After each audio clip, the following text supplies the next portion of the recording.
That's okay.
Thank you for your service.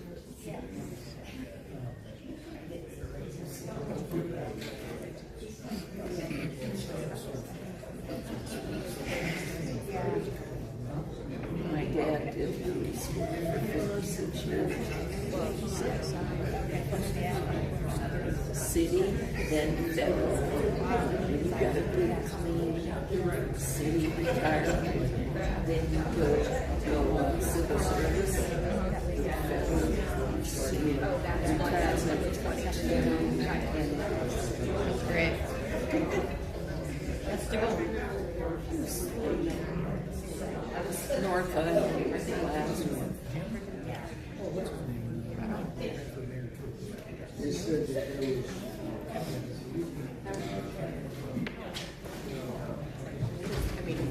I caught a commander taking things off. This isn't worth losing my retirement.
Unlawful discrimination and harassment, and sexual, racial, religious, ageist, and abusive language to any member of the board, staff, or general public.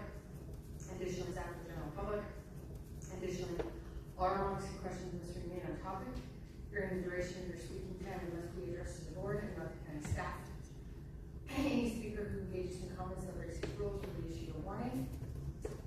warning, you'll be asked to leave the chamber for the remainder of the meeting.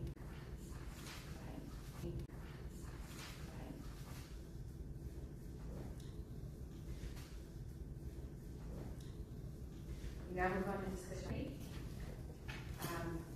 I'll invite to the floor J.C. Cooper for I'll actually kick it off for us. Thank you so much, Chair. The county is navigating a period of significant change at both federal and state levels. Updates to Medicaid, behavioral health funding, and social services programs that directly influence how counties plan and mission of this evolving landscape. On August 26, 2025, your board took action to establish the ad hoc landscape. On August 26, 2025, your board took action to establish the ad hoc subcommittee. The charge was clear. Recommendations that strengthen and modernize those systems. As this work is advanced, it is becoming increasingly evident that we are operating within a complex and rapidly changing policy environment. Recent federal developments, most notably H.R. 1, represent this perspective. In particular, county staff identified the need for expertise grounded in first-hand experience with how federal and state policy decisions are shaped, implemented, and operationalized, which is essential to aligning county systems and resources to best serve our most vulnerable residents. Accordingly, staff sought specialized consultation to support the outcomes directed by the board. We are fortunate to secure the partnership of J.C. Cooper, whose background, leadership, and depth of experience align uniquely with the county's needs. Over the course of more than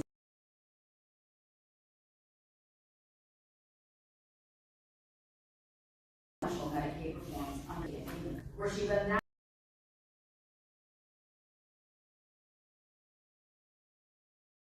Prior to that, as patient of county. County staff has collaborated closely with Ms. Cooper in preparation in broader forum, and we are pleased to bring it forward today. With that, I will turn the presentation over to J.C. Cooper. Thank you so much, and thank you for having me here today. I think to say that H.R. 1 was one of the largest changes to both Medicaid and I would say additionally the CalFresh or SNAP program is an understatement. As an overview, I walked through the changes at the federal level. San Diego looks to reevaluate and reassess their 17,000 mandate. Saying that the changes under H.R. 1 could make up to a $30 billion annual reduction of the state budget and due from the state consideration to make sure you're understanding all the moving parts in regards to H.R. 1. So this is just a snapshot. I'll show you both implementation dates as well as policy changes, as well as the San Diego specific estimated impact across these areas of eligibility changes tied to the Medi-Cal program and work requirements. In 2020, we'll be putting some downstream fiscal pressures on counties as they are implemented. The nice thing is there is some time within 26 to be preparing for those various initiatives, which is great. And San Diego is really leading the charge, I would say, in the state in regards to being proactive in regards to changes. And I will walk through these in more detail in the previous slide. This is just a snapshot on these specific items. I think it's important to have some perspective on the larger fiscal changes that are general fund at this time. It's coming through the tax itself. So what that means is that will create a hole, a large budget hole, for dollars that were otherwise going to hospitals or managed care plans. The ones going to managed care plans are funding rate increases for a variety of providers across ours. There will be very big shifts in regards to those. It varies across hospital and those changes. because that over time, it will phase down over time. It's not a cliff, which is good.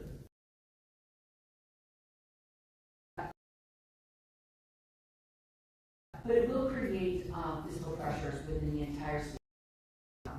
The next one is what's called coming in. There's also been a new individual population in the ACA. California was, in addition to what and then on the other part, some of our other colleagues who are receiving rate increases. You'll also will most likely, or not most likely, will directly impact this San Diego County. So the first one here is already on the line, and this is the medical for the UIS.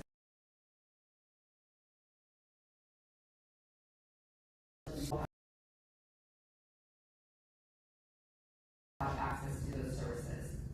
You'll also see that at the federal level. So the federal level is also making, so you will start seeing too much to prepare for the changes in April.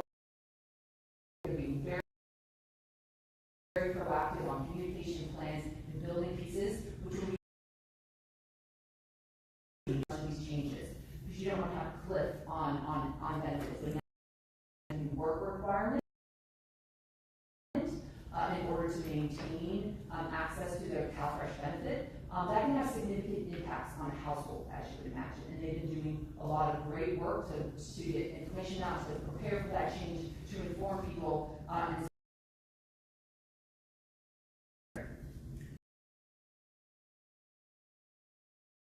Additionally, HR1 also changes the administrative cost sharing. In regards to the state is expected to put in. And so that will then have downstream impacts onto the county. I know you were likely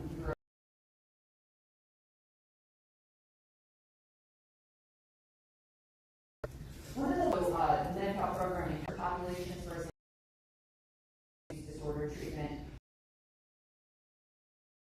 or has a serious mental illness, medically frail, someone who is pregnant. So there are exemptions for this work requirement. There are also short-term hardships for certain individuals as well that will apply. California has released some of their preliminary guidance in regards to how they will treat this. It's very beneficiary focused and aimed, which is positive.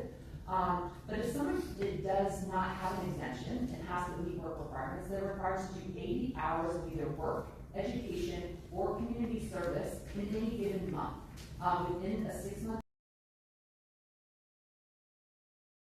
This is the first time that you are having something other than income and assets determine the eligibility for the Medi-Cal program. So this will be a significant change. While work requirements has existed in the CalFresh program for quite some time, even though there was waivers for many, many years on that front, this is the first time this will ever exist within the Medi-Cal program.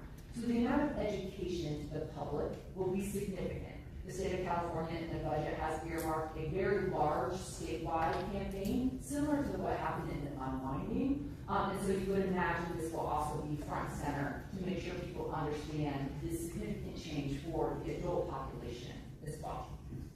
The other thing that's happening is HR1 changed it from redetermination every 12 months to every 6 months. So that high frequency and increasing the frequency of redetermination historically has shown that you see a higher level of churn. So on top of determination, historically has shown that you see a higher level of churn. So on top of now work requirements, as well as a 6-month determination, you're going to potentially see a significant number of people falling out of coverage and then eventually turning back to coverage when they need, whether it's medication, treatment, or services, which has shown to be very costly, to be honest with you. There's a lot of research that shows that factor of the work requirements in the 6-month redetermination, that large number of loss that California is currently estimating could happen with the implementation over time in the state of California. And then the other part that they changed is there used to be an allowance for a 90-day retro coverage period. Because churn happens in these types of programs due to administrative friction, you used to be able to retro back 90 days to have that coverage so that the individual doesn't get those charges. They have now reduced that with the adult.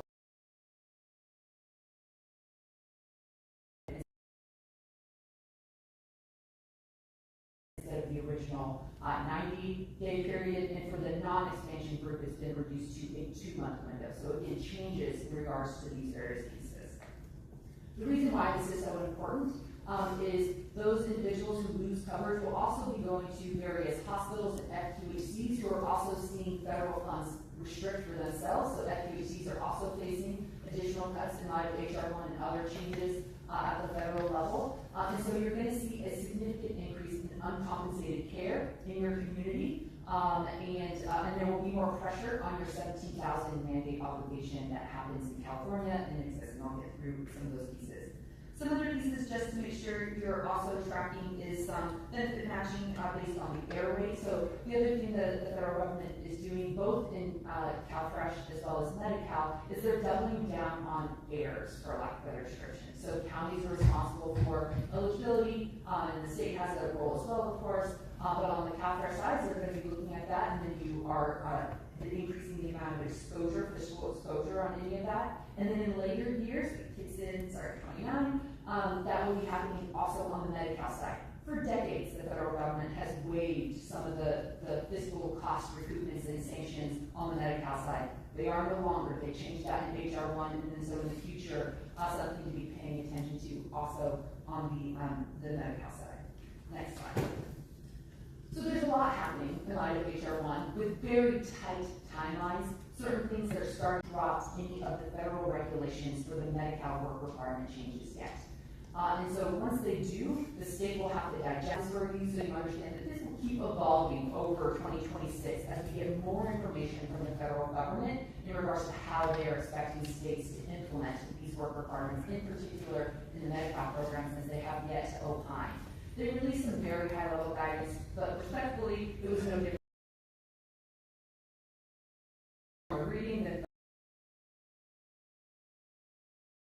federal law, and so a lot more details to come in regards to what the feds will be providing guidance on. And then that comes time to the county, and the county has to operationalize that. So the staff will be under very tight. So there's kind of four areas here to be focused on. Really, with the coverage loss increase starting in 26, planning for communication, system readiness, and overall, especially focusing on the UIS population in these early years, and then preparing and ramping up for the Medi-Cal work requirements.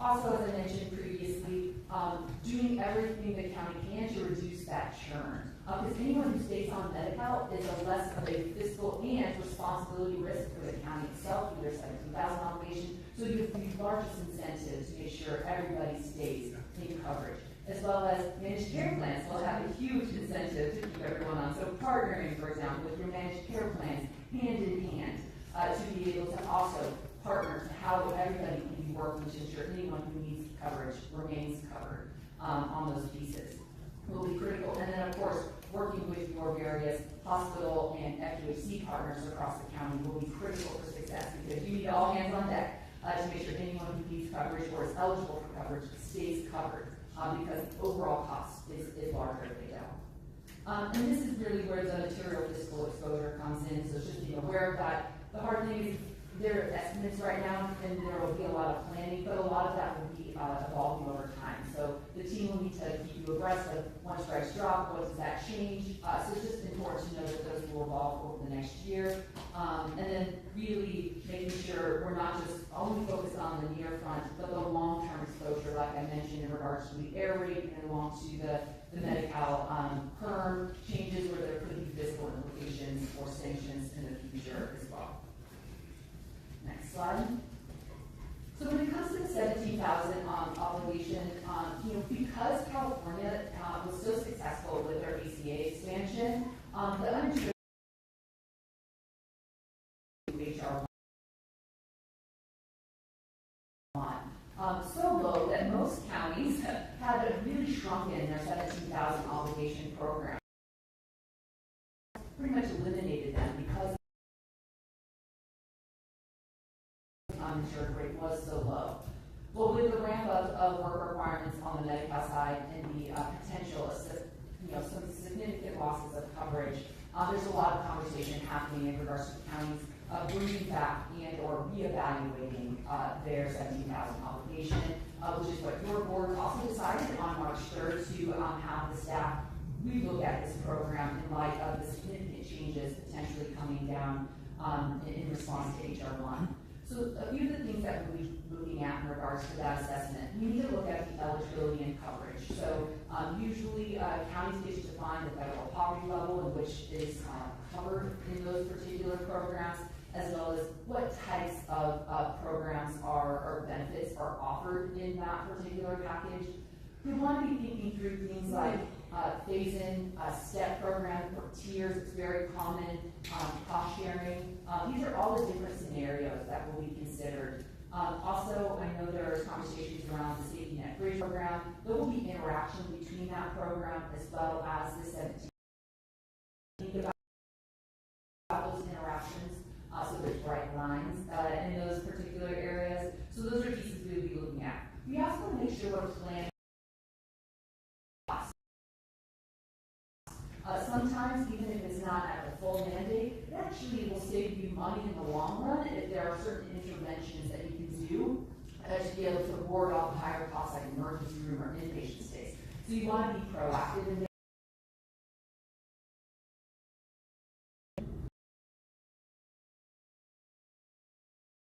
You'll want to partner with hospital and specialty care access. This will be critical to make sure that you're mitigating and managing your costs in a very real way. Looking at your network exposure, so the board and the public is very aware in regards to where the costs are coming in, the number of people being served, and the team has already been working on an amazing dashboard to really help stay informed through this process as well. So this is just an initial list.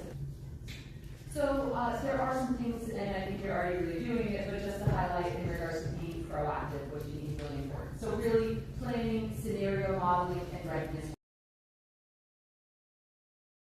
Thinking about certain investments like training and process improvement. When you have this much workload change that will happen operationally for your county staff, really thinking through the training, the systems, the automations are really critical. And so your team has already been doing a lot of that great work, and will continue to iterate on that to really improve those various outcomes. Coalition building will be critical, working across various managed care plans, hospital providers, community-based organizations. All of those will be critical to make sure that the entire community is aware of how San Diego will move forward, as well as the dashboard that it is. There's no surprises. You're not 6 months gone up, but you're monitoring and tracking that. I was thinking not real time, but really looking at those various pieces coming in. And then of course, sequencing decisions deliberately. I say this because there's so much we don't know yet. Staying informed, it's being ready to respond, it's ready to have, again, that scenario modeling and planning. If this is how we will move. But you want to be careful not to move too fast, because there are so many things that are still coming down. We need to make sure we have all the information before making certain key decisions. In light of that, next slide. The subcommittee is working on a number of deliverables that was requested by that. So we are working on a CalFresh readiness report so that people are informed in regards to how San Diego is ready for the changes on the CalFresh side, as well as a community engagement, and that is what they call work requirements in Medi-Cal. So in Medi-Cal, they could have made it easy and just called it work requirements in both programs. Unfortunately, they didn't. They called it community engagement on Medi-Cal side, but really it's work requirements. We'll be doing a gap and strategy assessment. Again, this upfront planning for what will happen on the work requirements in Medi-Cal. We'll also be looking at technology tools to optimize and improve efficiencies for the team here, both for the beneficiary as well as for county staff, which is really important. We want to do both. And then, of course, based on more direction, we will bring back some reassessment options and discussions around the 17,000 obligation. And so that concludes my comments for this line. First of all, thank you so much. I just really appreciate all your help and work on trying to figure out how to navigate this incredible challenge that we're all faced with, I think, across the country, and what we're taking really seriously here in San Diego County. I personally have a number of questions, but before we go to public comment, I do want to give my colleagues as well an opportunity for questions. Not to put you on the spot, Superintendent Desmond, but you have consistently asked for more report backs from the subcommittee, so here we are.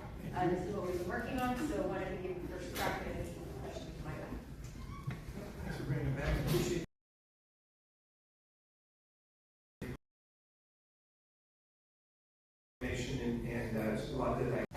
Supervisor Perry. I'll be quick, I know that you guys are way ahead of us. Thank you for the presentation. How is this making our community healthier? You know, it's a lot of risk here in regards to that, right? You have individuals who potentially lose coverage for services. They could have chronic diseases or illnesses that make them fall out of that. And so there is a lot of impact to individuals in light of these changes in HR1. And so that's why the diligence and partnerships will be important. Doing everything we can to inform individuals around these changes, and when someone falls out, doing everything we can to move them back into services quickly. And those are the exact strategies that we will be working on. And then on the other side for CalFresh, if someone loses access to food, we know there's a direct correlation to increased emergency room, inpatient, and other health impacts because of that as well. So both of these changes and the fact that they're both happening in similar timeframes, you know, it does leave the community very vulnerable, but hopefully communities will come together to do everything they can in light of these federal changes to ensure people get back into access so they're eligible and to regain coverage. And I know your expertise is the health coverage part of this, but how is this saving us money? Well, it saves the federal government money in a number of ways. In HR1, they have cut what federal match they are doing in a number of ways, so that's clean savings for the federal government. And has to make up those savings, and so that is significant cost for us in the county and at the state level. And then it's really because of coverage losses. I know that it's hard to say, but really the number one thing the CBO at the federal level scored when it comes to work requirements is guaranteeing that people lose coverage in light of not complying with work requirements. And so a large portion of the score at the federal level will be that. Of course, the state will actually creates ripple effects outside of Medi-Cal. Someone's going to have to make up for these losses of uncompensated care and coverage. It will potentially spill over into the premiums even outside of the Medi-Cal program, and there's a lot of research that shows that. Also, there's a lot of research that shows each administrative churn costs a lot of money. So it'll be interesting to see how the real numbers fall at the end of the day over time. But the big reason why you see such a large savings is really the fact that they're estimating the number of lives that will lose coverage during this time period. And just to clarify, CBO is on the front end, the federal government saves money, but ultimately somebody ends up paying it because our emergency departments are impacted, people fall into part of it, our local government is impacted, and ultimately we're funded by our taxpayer dollars. So taxpayers are the ones that ultimately will give their bottom dollar their income. I think that is correct. In one way or another. Yeah, I would say this bill is cruel, callous, and completely bonkers. So, thank you. Of course. Actually, it was led by the president. I just put that over. Vice Chair. Daisy, thank you so much for being here with us. I told everyone you see why we thought it was so important for you to be here. And also for your perspective statewide. Still feel like we're leading on a lot of these issues, so, or just at least the preparation for it, because we're taking it on ourselves as a local government to try to take care of as many people as we possibly can through the changes that we are about to face. So thank you for that. I just have one question, and it came up as in your presentation as you talked about interventions. So interventions to kind of manage costs during this time. Interventions, can you go a little bit deeper into what that would look like? Yeah. So, for example, if you have someone who has fallen off if they stop taking those prescriptions, there's a higher chance that they will have an increase or impact on their health. They could go into an emergency room or inpatient stay. That's a lot more costly from a county intervention point of view than to have those medications covered for a gap period, hopefully getting them back into coverage. So those are some examples of where you can use whether it's primary care or some interventions in a short period of time, hopefully with the goal of getting them back on coverage, hopefully with pressure so that eventually it gets charge to the Medi-Cal program instead of the county. But if you are tracking and managing the care coordination or pieces that are falling into the indigent care program, it allows you to vastly move to get someone back in coverage if they are eligible and can, or to mitigate and then manage those health factors so you're not paying more costly services and more the lower cost prescription, primary care, or specialty interventions. Thank you very much. Thank you. Supervisor Desmond.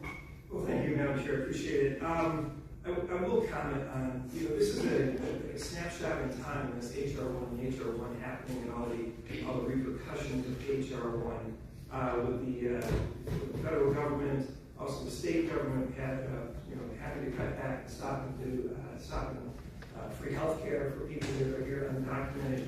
Perhaps if the country had not let in tens of millions of people across the border unvetted, perhaps our benefits would not be in the dire straits that they are in right now. Amen. So nobody wants to take a look at the little small picture. The big picture is we let a lot of people come in that are not on benefits in Medicare and Medi-Cal, food and CalFresh.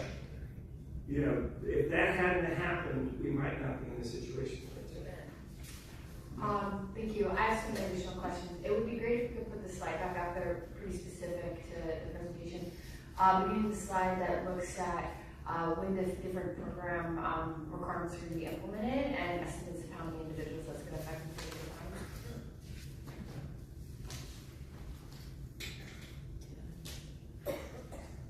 Okay, thank you. So I think I wanted to just kind of spend a little time on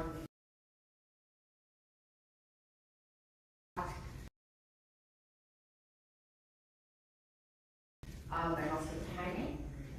So my first question is around the timing. I think you clearly indicated that there's a lot of the rulemaking has not happened regarding how these new requirements are supposed to be implemented. But the times are actually quite soon. So how is that going to work? Are we going to be required to implement, let's say, October 1 or June 1? That's soon, right? June 1. CalFresh work requirements for able-bodied adults without dependents. Basically, you can't eat unless you show that you can work. That impacts almost 100,000 people in San Diego County. That has nothing to do with being undocumented. Just noting for my colleague on the left of me, that's 93,500 people. That has to do with work requirements. Do we have the regulations on those yet? So the CalFresh and Medi-Cal are different. From CalFresh, they didn't have the regulatory requirement that was in HR1. There's guidance that is required. I believe that, and we'll also defer to my colleague here if there's additional information from county, that the Department of Social Services has released guidance around the June 1st. There's some guidance that is still coming, and there's still some system and automation pieces that are needed on the state side. However, my understanding is there won't be a change to the June 1st go live, and so you may have some systems depending on what happens at the state level coming in a little bit later, and there may be guidance that comes later. For example, the state has no time on all pieces tied to those changes. And so it is a hard part about being bottom of the waterfall, for lack of a better term. Starting with the feds then to the states to the counties. Counties are always the last one, unfortunately, to get that information and be able to move on those changes. And so it always makes the first year a little bumpy, is what I would say, in light of big changes that move too quickly. But I would prefer if there is any specifics of outstanding items on the CalFresh item in particular. Thank you. And I'm going to ask about a bunch of these. Okay, sure. I think what really specifically, I'll start with that and I'll ask with the others, is, how are we able to, I think that there's a tendency, reasonably, to say, hey, we can't roll out our systems to comply until we know what all the rules are. But the problem, of course, is we have to comply by June 1, even though we don't know what the rules are. So wanting to better understand, and I'm going to ask about each of these specifically, but starting with the one that's now, basically June 1. How are we approaching both complying with these rules and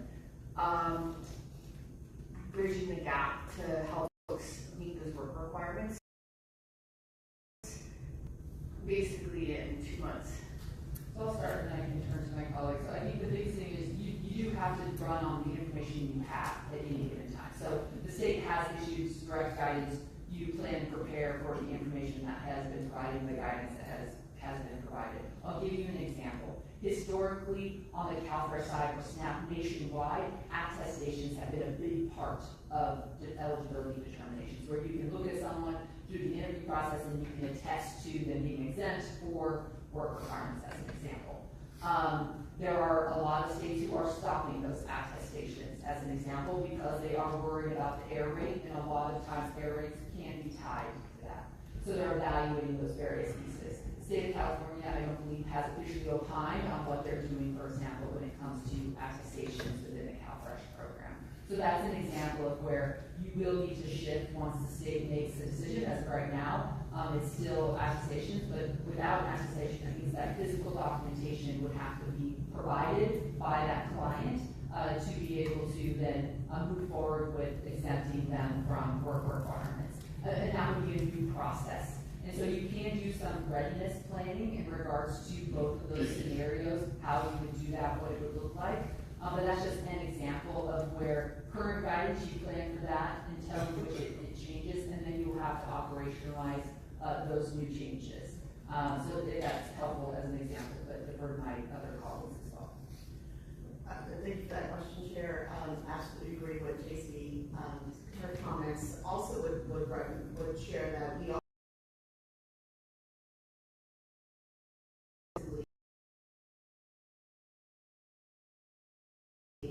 on the new requirements. We are also activating the San Diego Workforce Partnership Hub for volunteer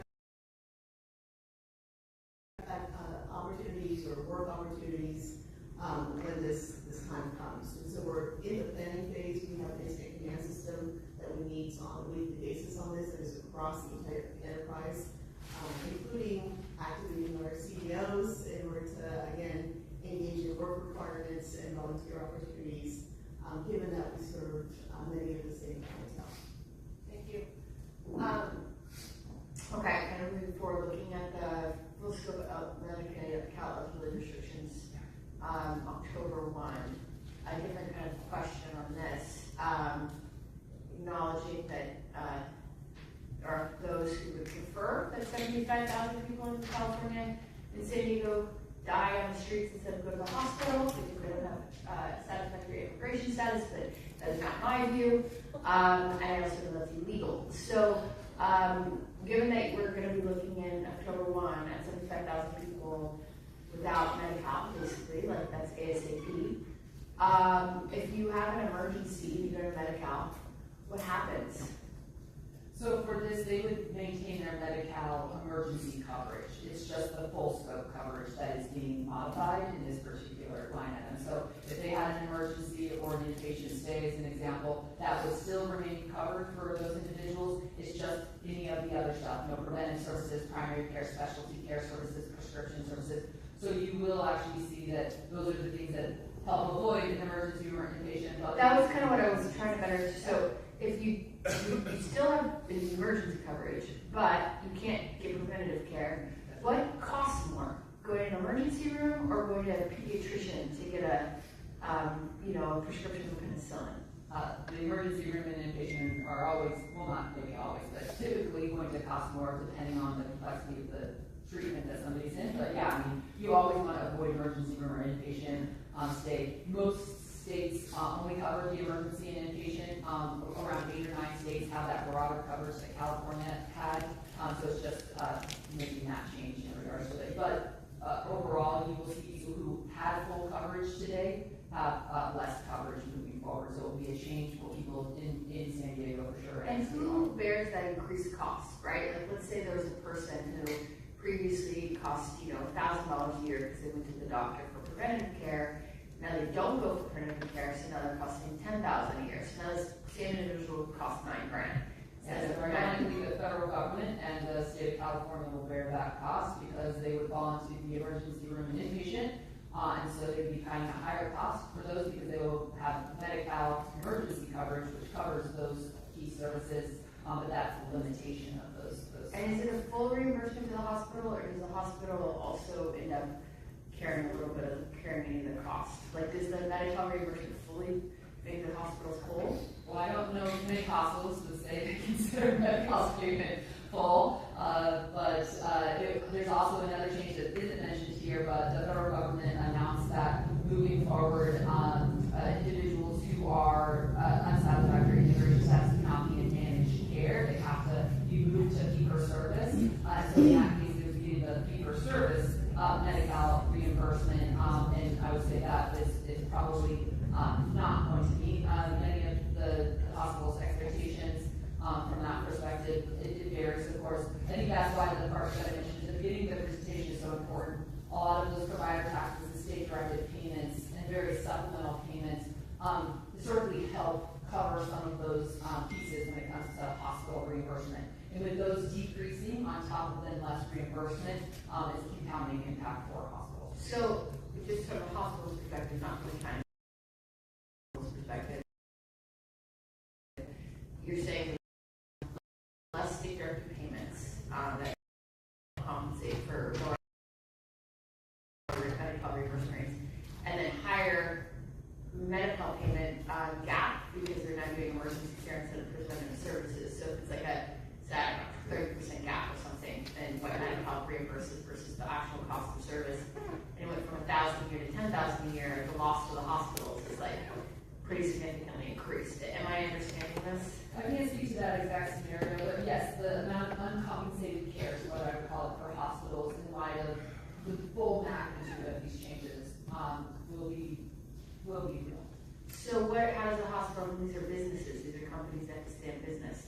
So now if they have a whole bunch of uncompensated care, how do they stay in business? You know, historically, prior to the ACA, a lot of states had uncompensated care programs. The federal government used to participate in those uncompensated care programs where you could get, level 15 administration, for example, to mitigate some of those losses. We do not know where this administration stands on those types of initiatives that for decades were supported by both Republican and Democratic administrations. We don't know where they stand on those types of things yet, to be honest with you. But without any of those types of relief programs that historically have been in place, then they will see reductions. We do anticipate, and there are estimates out there in regards to hospitals potentially closing in light of these pieces, especially your more vulnerable rural hospitals or critical access hospitals in rural areas are very vulnerable because of the reliance on state-directed payments and provider tax, kind of common hospital provider tax pieces across the board. So it's something everyone's watching very closely. There is the Rural Health Transformation Fund that hopefully will need some amount of opportunity for rural hospitals, but it will not be anywhere close to what they are losing in light of the various changes. So we do think hospitals and FQHCs are pretty vulnerable through these changes. I think what I'm trying to better understand, and obviously sorry to ask so many questions, we're so excited to have you here, to kind of get us all up to speed. But if there's some kind of big chunk of uncompensated care, and a bunch of businesses, you gotta stay in business. I'm trying to better understand what's the impact on all the folks in San Diego County. Say there's 3.3 million people who live here. You know, looking at what you've identified here, there's maybe in the neighborhood of 400,000 whose Medi-Cal eligibility is somehow at risk. Or somehow potentially at risk. So you still have 2.9 million people whose Medi-Cal eligibility is not at risk. How does this impact them? Like, will they see, how is the hospital going to make up for this kind of uncompensated care? I mean, I'm asking a lot for the folks who, does this matter to anybody except the 400,000 people? It should matter to everyone. But at the end of the day, hospitals are going to have hard choices. They may have to reevaluate their lines of business, right, in regards to what's viable. They may have to switch and focus on a different payer mix, right, increase the amount of commercial or Medicare payment to offset some of the losses. They will have to make hard decisions. We've already seen some start with layoffs in regards to anticipation of different pieces, which then shrinks your workforce and your availability. We don't really know. I think everybody, it's a lot of hypotheticals right now. There's a lot of So I think people are watching, they're advocating, they're leaning in. But we do know that if all these changes stay with work requirements, and there will be a loss of coverage, there will be uncompensated care that will put a lot of fiscal pressure on those hospitals, and I would say FQHCs. And so I think it's going to be important for the state and every acquisition, so locking arms across hospitals, we're seeing across the nation, because if you can take your overhead and admin and kind of group it to have some efficiencies, that is another as well. And so those are some of the ways. It's really hard in hypotheticals to kind of say, but those are the things that we're hearing. People are looking at lines of business, some more vulnerable with less cash on hand, the rural critical access, and others may close. So looking at potentially some hospitals that are more vulnerable, that have a higher medical mix, Yeah. closing. Some lines of business either disappearing or being reduced, sort of streamlining, so that we have fewer providers to reduce costs, which makes it kind of hard for everyone to access to get a doctor and get to see a doctor in a timely way. Those are the three things I'm hearing that you published. I think those are fair potential options that hospitals will have to explore, depending on the financial hit for all hospitals is different. But if you have a very large percent of your payer mix being Medi-Cal in California, it will be harder on them than other hospitals that have a more diverse payer mix. And what lines of provider services tend to be most vulnerable to being cut? Oh, I do not know that off the top of my head and wouldn't want to inform you in any way without doing more research to give you a better answer to that one, yeah. And this I gave evidence for someone, I hate to say, but do we have a sense of what hospitals and providers in San Diego County might be the most vulnerable to being shut down or downsized? I don't have that information, but we can look into that and bring it back. I think that'd be very helpful. I think it'd be really helpful to know which are our hospitals are most similar kinds of programs that we're Data that shows that level, because we haven't had any state go that long. Georgia's the only state who has the longest tenure with work requirements. They saw significant coverage loss from their program that I don't have the information in regards to the impact on the larger population. Theirs is a little different. The way Georgia does their work requirements, at least historically, it'll change. They'll have to comply with HR1 come the timeline. Is they did it for expansion coming in. So it's different than California, who already had what we talked about on various pieces, and that is what we talked about on various pieces, and that is why you want churn to always be less. That's why all states focus on reducing churn, because any loss will always be less. That's why all states focus on reducing churn, because any loss of coverage and then coming back with essentially giving you a playbook for population impact, potential fiscal risk. Again, that's still evolving because of some state stuff, and then operational system impacts and metrics that they will be monitoring to give you, a good understanding. I would say San Diego leaning into these pieces. So that's the CAPRESH readiness report. The community engagement gap strategy assessment. Other at-risk populations, there should be more engagement, meaning in who are our partners for managing that? What is the interaction with to address that population? Given the significant change, there will also be a large community outreach part of that. Other through efficiencies and automation, AIs, not wasting a lot of time on administrative tasks that can be automated pieces. So it's all. To say there's a lot of states thinking through technology opportunities around the beneficiaries attached to. How do you keep them informed? How do you keep them reducing the administrative friction? With this type of work, you're going to see a lot of people fall out of the super wonky term, but ex parte, and that's where the state is responsible for scanning any and all the data and information they have to say the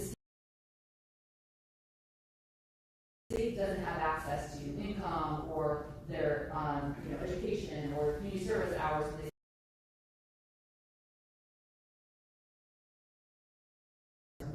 do that. There's your options and pieces. Some may not be viable or supported here, but it's important to do that in light of the significant amount of administrative friction that happens once it goes to the beneficiary to respond to documentation. And then the last one is really the previous slide that we had, really doing a full reassessment of what is your current policy, and then some options for how to look at both eligibility, what benefits you cover, exploring tiers, cost sharing, a variety of different pieces of that network.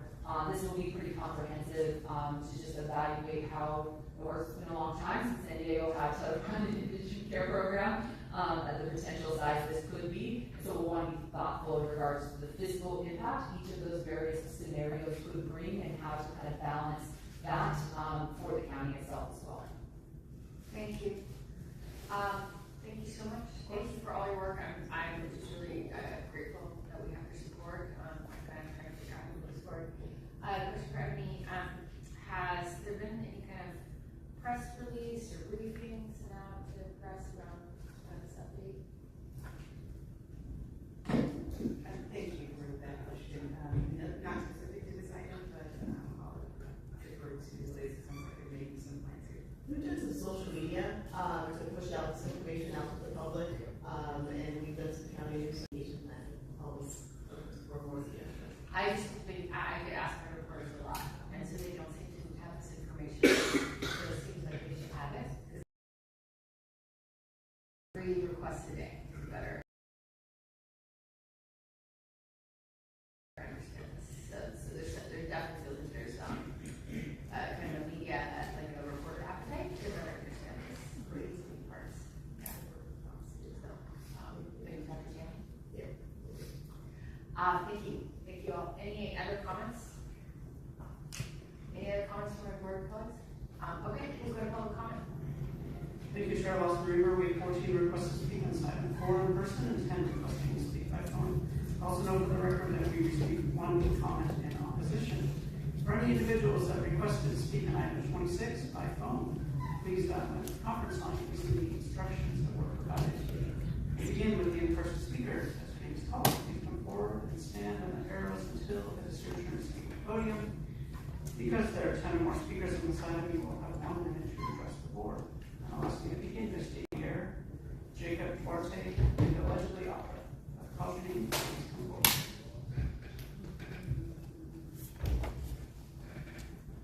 Hi, thank you very much for my favorite document, your financial report. Love it.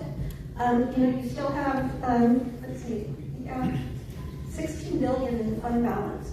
In the Mental Health Service Act, you have 247, you have $5 million in fund balance. It's a multi-year thing. So I would like you to allow the severely mentally ill people to use that money to work or whatever they need to do. So that's cash for you that would help with this program. So if you could analyze it, and if you need help, you could talk to me. Also, the ARPA fund balance, that needs to be spent by the end of the year. There's still $14.8 million in the federal funds from COVID-19 left over that have to be spent that could be used for the board and stuff like that. And then the general fund still has $929 million in fund balance and cash. So there's cash in the general fund. And all of this is in the periodic financial report that I just pulled up today. My timing had to start. I don't know what I just think here. I'm almost done here. So there's a lot of money sitting around for years, and the county has finally been using some of the money, which is great, but there's still some money that could be used for. Thank you. Thank you. Next speaker, please.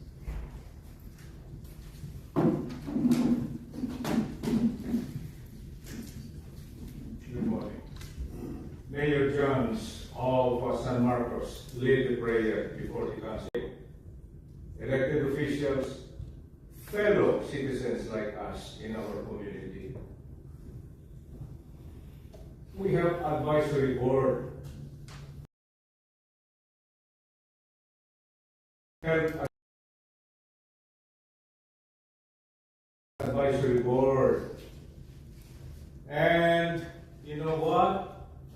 Did any advice reach you regarding health and survival of San Diego's? It will not reach you. Why? Because they are loyal to you and not to the Constitution. Our niece sacrificed so they could protect us. Are you protecting us? Thank you. Next speaker, please. 2 minutes. Thank you.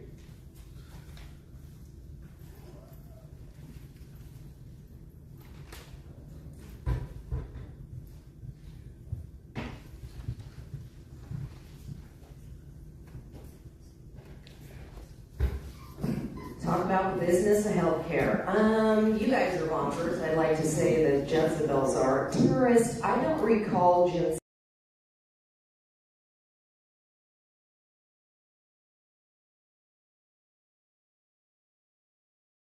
He is correct. You guys decided to put those people on there, therefore taking it from people in the community because people in our community lost their benefits and these people got them. And that's not fair. That's like saying if there are 2 people on the street, you're going to help the undocumented person over the person in our community because that's what's been happening. And now people are suffering the consequence of it. And unfortunately, you guys encourage dependence upon you.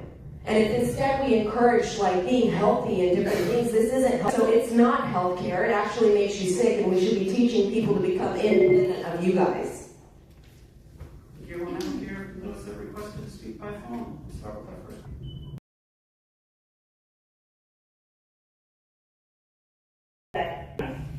And as the county public health officer advised, and I quote, make small adjustments to lifestyle to improve our health, decreasing the likelihood of substance abuse and mental health struggles, like quitting smoking and vaping.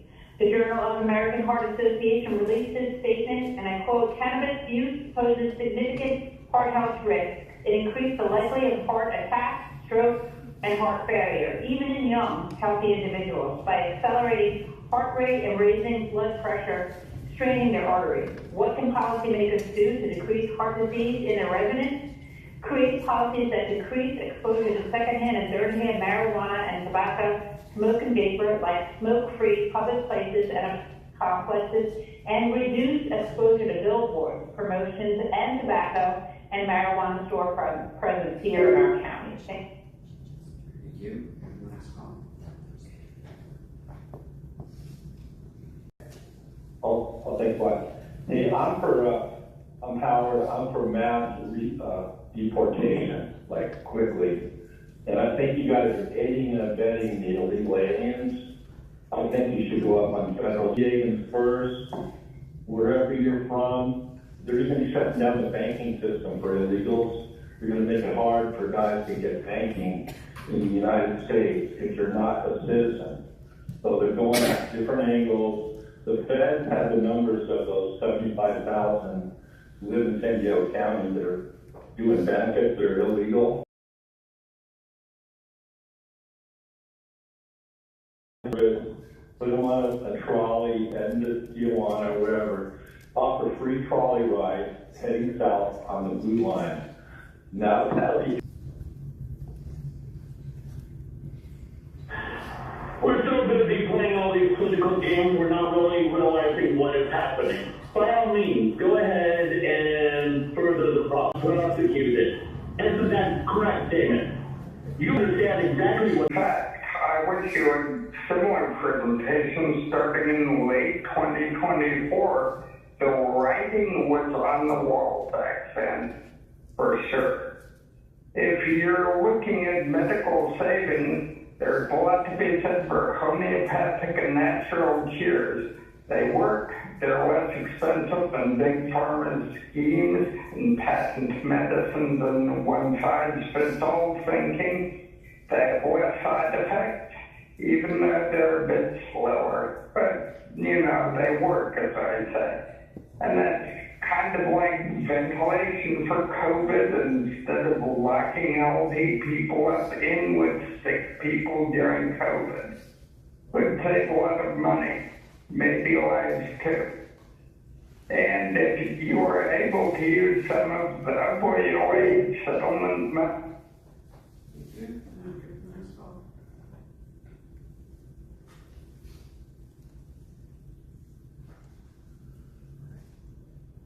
Good morning, Board of Supervisors. Ann Riddles here.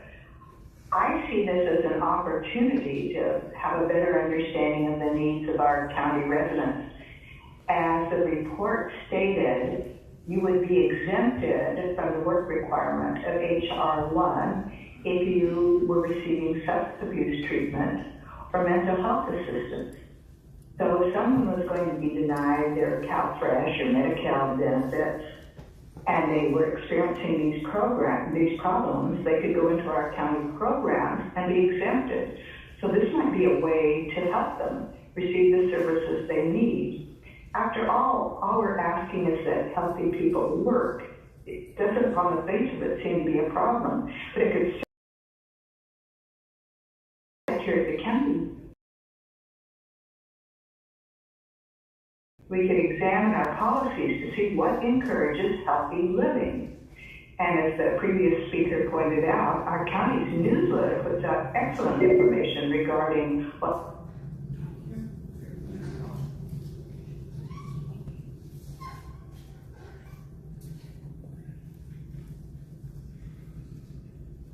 It's true, J.C. Cooper has zero answers on how the county could pay for these self-destructive ideas.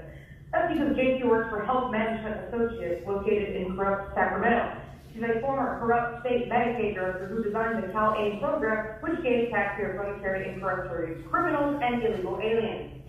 J.C. is a Newsom appointed minion who ran a failing state system and has zero health qualifications, only a meaningless political science degree, and that's exactly the type of Politico Tara loves to use. Tara needs to be transparent. Did she tell Joel to look up J.C. Cooper to find the transgender that stole medals from women? Tara forced Joel, who still idiotically voted yes to backroom deals with J.C. after being disrespected policy procedures. That alone should be a big time red flag that they oppose their constituents' right to full disclosure. Gosh, I wish we had 2 minutes. Okay, so Sola here. So things will be getting more challenging in the future, guaranteed, so buckle up. Not only funded by our tax dollars, that is. And now it's getting critical because if they're temporarily or temporarily in charge can actually use this moment for good. You can co-create true beneficial programs with our local farmers, paying them instead of corporations for real food, real medicine, to teach the people who become dependent on government how to actually county medical services. Legally, I applaud the Board of Supervisors' efforts to develop and implement a coordinated response to the numerous state and federal policy changes that will cause San Diegans to lose Medi-Cal coverage and disrupt needed medical care and treatment. We appreciate JC's comprehensive presentation and recognition that a multifaceted approach must be pursued, including Medi-Cal retention efforts, revision and improvement of county medical services, development of effective safety net bridge programs, and other efforts to protect San Diegans. We at Legal Aid look forward to engaging meaningfully in a robust for further. Thank you. Chair Ross Green would like to close public comments. Okay, thank you very much. This is just a second meeting. Thank you so much. So now we move on to item 7, and I'll propose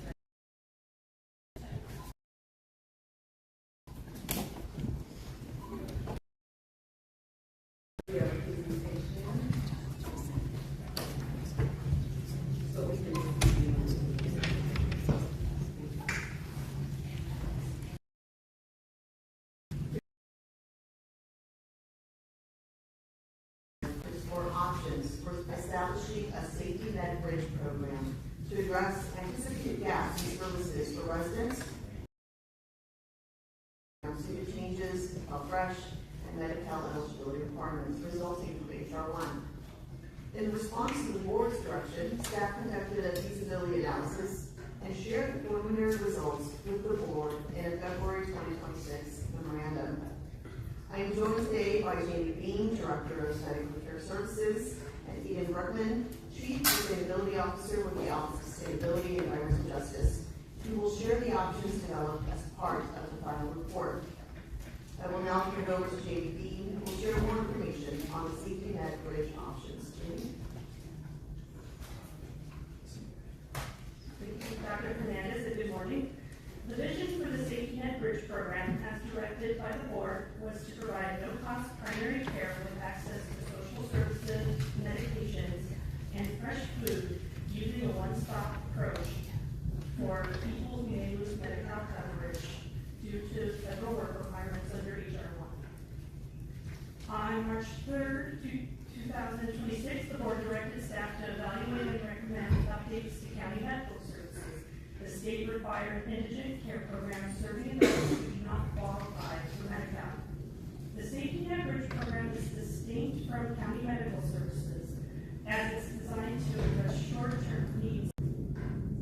Although the two programs differ in scope and population, the Safety Net Bridge program will need to align with any future changes to the county's larger strategy for indigent care. For the Safety Net Bridge feasibility analysis, county staff analyzed the potential impacts of eligibility requirements, assessed existing resources, and engaged with community partners to develop options for people who may lose access to primary care, medications, and food assistance. A critical component of the feasibility analysis involved identifying communities within the county likely to have the highest anticipated impact from federal work requirement policies. Locally, there are approximately 314,000 people who will be subject to the Medi-Cal work requirements, and estimates show that as many as 100,000 people could temporarily or permanently lose access to coverage. Care for ongoing health needs and where they reside, we narrowed our focus to Medi-Cal enrollment data for 40 to 64-year-olds subject to work requirements in each zip code. This graph shows the 13 communities with the highest volume of individuals who may lose Medi-Cal coverage and have ongoing health needs. In addition to analyzing the overall volume, we identified which communities experience more concentrated effects of HR 1. This map displays a social place-based tool that uses demographic and socioeconomic data to evaluate factors such as poverty and lack of access to transportation and housing. The highlighted communities shown in dark green on this map are those that are particularly vulnerable to the impacts of HR 1 and may benefit from the Safety Net Bridge program. Our primary goal will be to board directed actions that the county can take in the near term to improve the Net Bridge program. Related to activities at county facilities, staff are exploring 3 options. First is the potential to add cold storage capacity, such as refrigerated, allowing community partners to hold and distribute shelf-stable food. Third is other approaches include purchasing or leasing a refrigerated truck for county use to support mobile food distribution and food recovery, or is to help local partners expand non-perishable food storage or cold storage capacity at their own locations. Distribution at county facilities may also require specific food handling, safety, and security measures and credentials, and would likely impact space and staffing for board services. Today's action requests the board to receive the Safety Net Bridge feasibility analysis report and to authorize development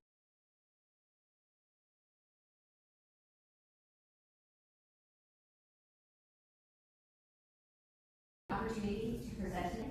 This concludes our presentation, and staff are available for questions.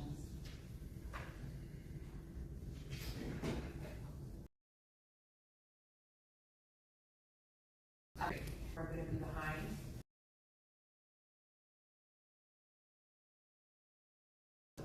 I'm glad that we.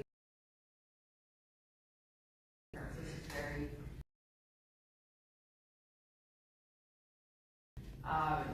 Just very important for a reason. So, do you want to say anything about this before we go to public comment? No, I think we can go to public comment and then, Okay, great. Thank you, Chair Lawson. Remember, we have 20 requests to speak by item, 12 in person, and 8 requesting to speak by phone. Also, comments on support and neutral. Are there any individuals that requested to speak in item 27? Please dial into the conference line using the instructions. Call.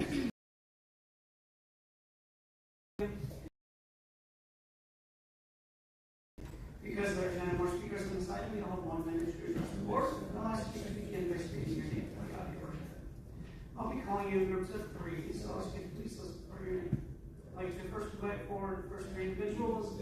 Back in 2010, they said, we're just taking that money and putting it into the general fund when it's supposed to be going toward directed things. And the directed things include, and it's 14% of the tax increment of different areas in downtown. And I can give you all this information, I have it all. So anyway, programs, that would be your project. It's for children, service, facilities and programs, alcohol and drug, mental health, people who are coming out to be spent within the city of San Diego. And I've talked to when you were on the ready to protect our only.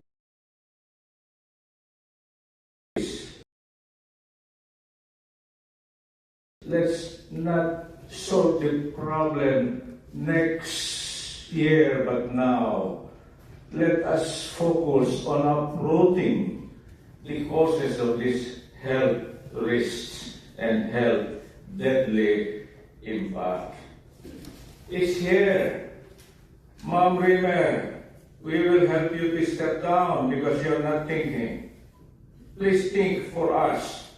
All of you elected officials, especially Mom Skip, who came from the city elected officials before and after and during, and even now, we saw you clapping your hands in the affordable housing construction accomplishment. You have nothing to do there.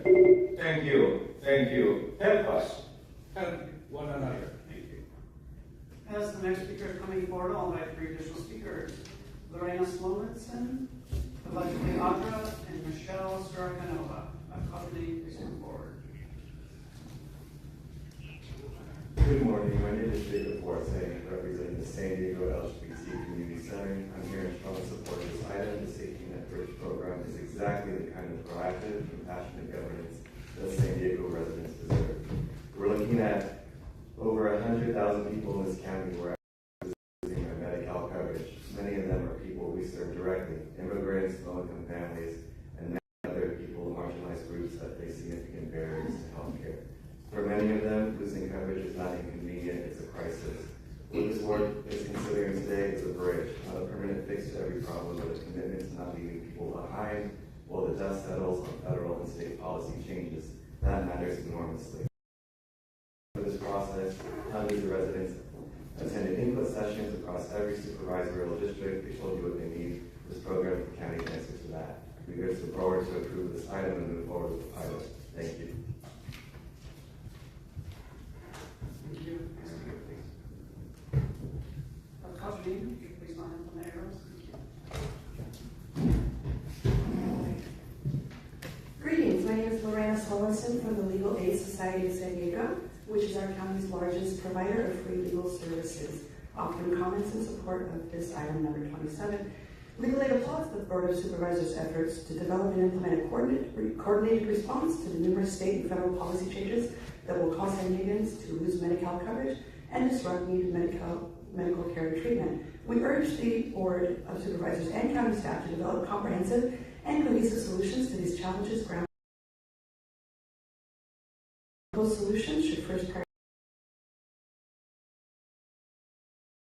prioritize targeted outreach to individuals at risk of losing Medi-Cal coverage, and then delivering supports and services that help maintain their coverage.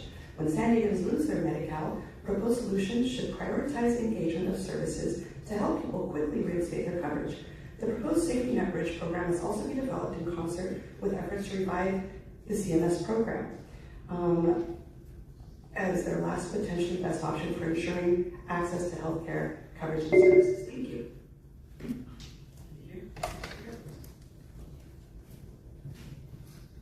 Hello, Chair and members of the board. My name is Michelle Strickland. I'm with Neighborhood Healthcare, speaking on item 27. Neighborhood Healthcare is committed to helping residents impacted by federal changes stay connected to care. Our health centers are already trusted medical homes for many patients at risk of losing Medi-Cal. We have eligibility workers. We offer same-day appointments. Last year, we cared for over 104,000 patients with 613 visits. We have 1,600 staff members who provide everything from primary care to specialty services. Our point being is using existing clinics is the best way to avoid confusion, prevent fragmented care, and reduce unnecessary costs to taxpayers.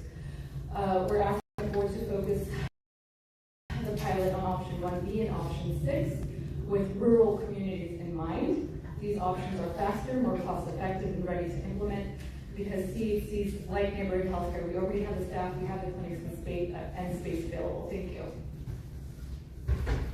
Next speakers coming forward, I'll invite three additional speakers. Amanda Berry, Alejandro Perez, and Anthony White. Man, if we didn't live in an inverted world and it wasn't a business to make people sick and then take care of them, it would be nice. And this is an opportunity to turn away from that kind of a system, because you guys encourage people to take shots that kill them and that maim them and that make them. I think that you guys are doing anything that's going to be beneficial to the people when you refuse to acknowledge that. And, when I was, living in the matrix and believing that the healthcare system was actually going to make me better and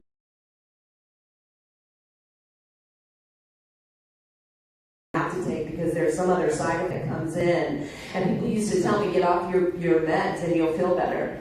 And I thought they were crazy because I was like, no way, these are be dead. So this isn't healthcare, it's death care and it's a business. And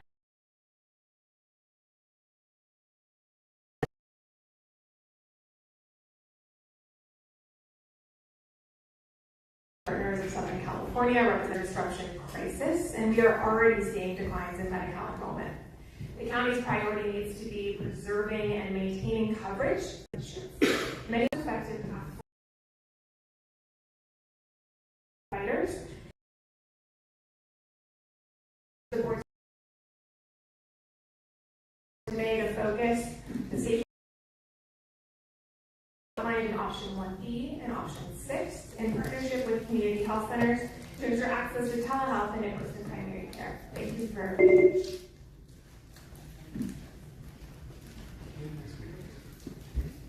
Good morning, chairs and members of the board. My name is Alejandra Perez, and I'm here on behalf of San Isidro Health, one of San Diego County's most trusted safety net providers. We provide care all across the county, from Vista down south to San Isidro, out east to Julian and Campo as well, delivering high-quality, compassionate care, dental, and behavioral health care services to over 162,000 patients across the county.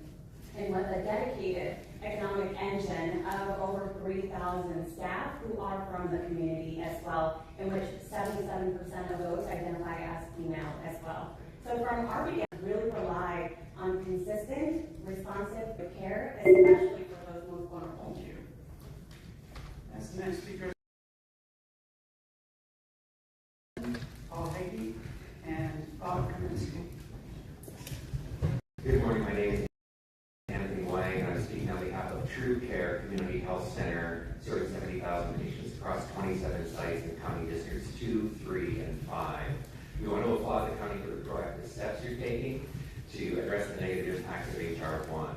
We urge the county not to spend resources on building a parallel clinic infrastructure that duplicates care already provided.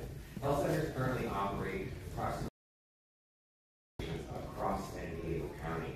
And FQHCs see the patients that are most likely to be impacted by in the presentation that was provided earlier. We're already seeing the negative effects, and patients are losing coverage. It's a struggle to stay on Medi-Cal and may need significant help navigating complex eligibility and renewal These are not new patients, they are known to us, and they'll continue to come to see us. If the county has resources to invest, those funds should be directed towards eligibility and enrollment so that folks stay on Medi-Cal in the beginning and not have to address their needs once they fall off. Thank you.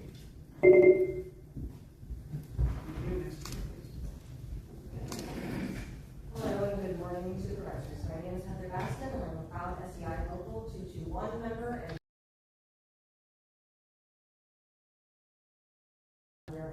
the work my colleagues and I do is absolutely vital for the community because as public mental health program, we are often the last support for those suffering, often alone with severe mental illness and co-occurring conditions. We must support a safety net because those we serve are already facing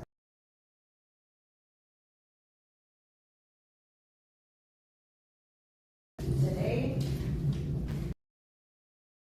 so that community members can continue to access care. By implementing the Safety Net Bridge program, we can ensure our clients don't lose access to much needed care before their conditions worsen and they come back needing more than they did before. No one deserves to fall through the cracks. Again, we ask you to take action on this matter. Thank you. Thank you. Before the next speaker begins, I'll call upon speaker person Aaron Brennan Burke. Thank you, Madam Chair and Supervisors. I'm Paul Hedgie, CEO of the San Diego County Medical Society, made up of over 4,600 practicing physicians, trainees, and retired physicians. The San Diego healthcare community has long prided ourselves on the collaborative relationship we share with hospital systems. Competing system chief medical officers meet during times of crisis to share best practices. Partnerships exist across our sector. Health centers are established primary care medical homes with trusted relationships in the most impacted communities. Using existing clinics avoids confusion, duplication, and practice in the proposed Safety Net Bridge program. Thank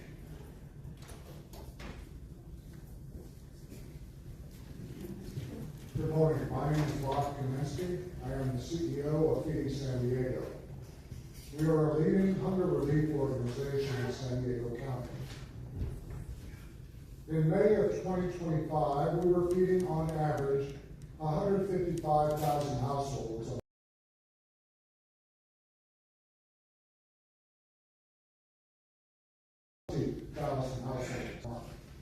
We provide a bridge, not a continuous flow of food, to people who are facing food insecurity. Food insecurity, coupled with cut. Patients each year, of whom 91% are low income and 29% are uninsured. At over 90 sites across San Diego County, our staff provide comprehensive primary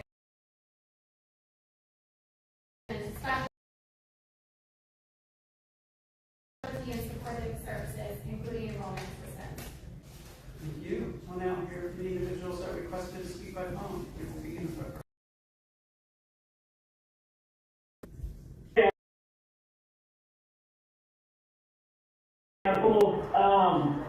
curiosity. As you eliminate more and more jobs and more people are going to need these assistance, where are you going to come up with that money?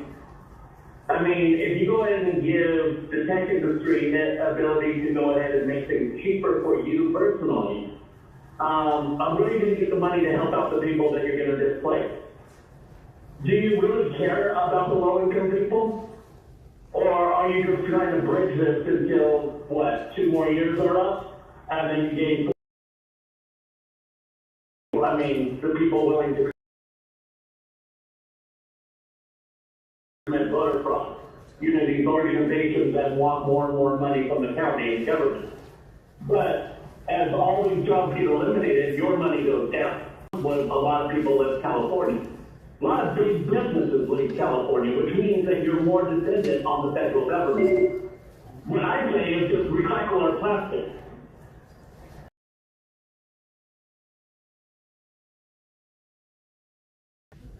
On top of this one in the late 2024. Use your imagination.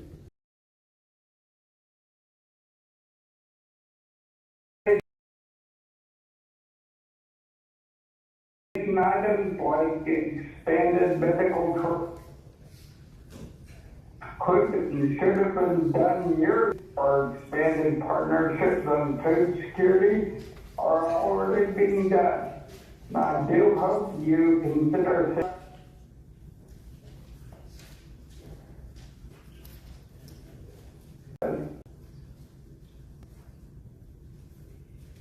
Hello, my name is Ron Stark. I'm the president.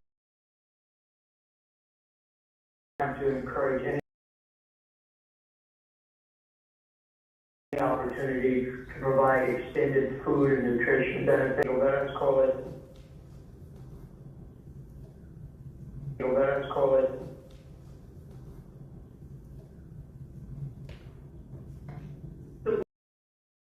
Previous speaker who mentioned the decline in outreach. I'm so happy there's a decline.